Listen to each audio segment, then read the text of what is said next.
Assalamualaikum warahmatullahi wabarakatuh. Selamat pagi anak-anak. Bagaimana kabar kalian hari ini? Semoga semua dalam keadaan sehat dan bahagia. Ya, hari ini kita akan belajar tentang hewan vertebrata dan hewan avertebrata. Ya, jadi di sini Bu Guru punya dua gambar, ada gambar kelinci dan juga ada gambar siput. Mari kita lihat ciri-ciri dari kedua gambar tersebut. Yang pertama adalah kelinci. Kelinci memiliki ciri-ciri yang pertama itu adalah melahirkan dan menyusui. Yang kedua, bergerak dengan tulang dan otot.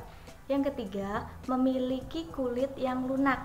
Dan yang keempat, memiliki tulang belakang. Untuk hewan yang kedua adalah siput. Apa saja ciri-ciri dari siput itu? Oke, yang pertama adalah ciri-cirinya itu adalah bertelur. Kemudian yang kedua itu adalah bergerak dengan otot perut. Kemudian yang ketiga, memiliki kulit yang keras atau yang sering kita kenal itu sebagai cangkang. Kemudian yang keempat adalah tidak memiliki tulang belakang. Oke anak-anak, dari ciri-ciri kedua hewan tersebut, coba bisakah anak-anak membedakan mana hewan avertebrata dan mana hewan vertebrata? Mari kita simak penjelasan berikut ini. Yang pertama, hewan vertebrata itu merupakan hewan yang memiliki tulang belakang. Contohnya apa? Contohnya ada orangutan, ular, komodo, ikan, dan burung. Itu termasuk hewan vertebrata. Kemudian yang kedua adalah hewan avertebrata. Hewan avertebrata itu apa? Hewan avertebrata merupakan hewan yang tidak memiliki tulang belakang. Cirinya itu susunan syaraf ada di bagian perut.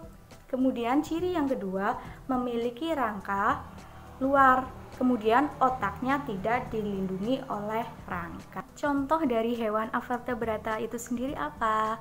Jadi contohnya yang pertama itu ada lebah, kemudian ada cacing, kemudian ada kalajengking, dan yang terakhir ada kepiting. Ya, jadi anak sudah tahu bukan mana yang termasuk hewan avertebrata dan mana yang termasuk hewan vertebrata.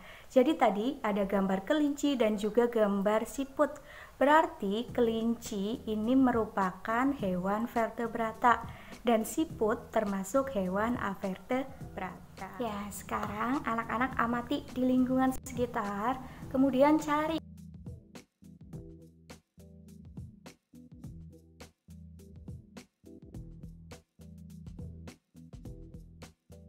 Pada pembelajaran sebelumnya, anak-anak telah mempelajari ragam gambar cerita atau ilustrasi.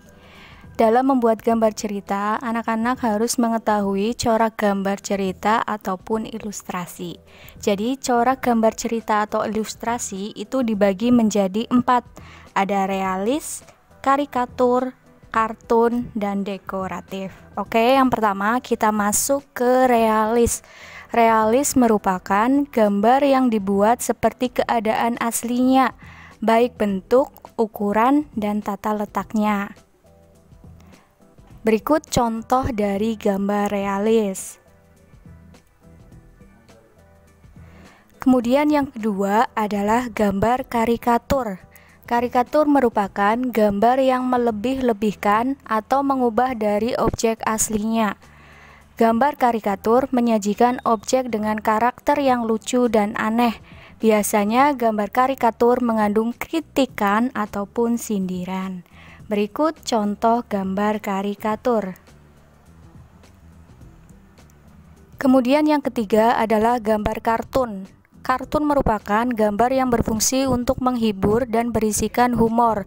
Gambar kartun dapat berupa tokoh, binatang, ataupun manusia. Berikut contoh dari gambar kartun.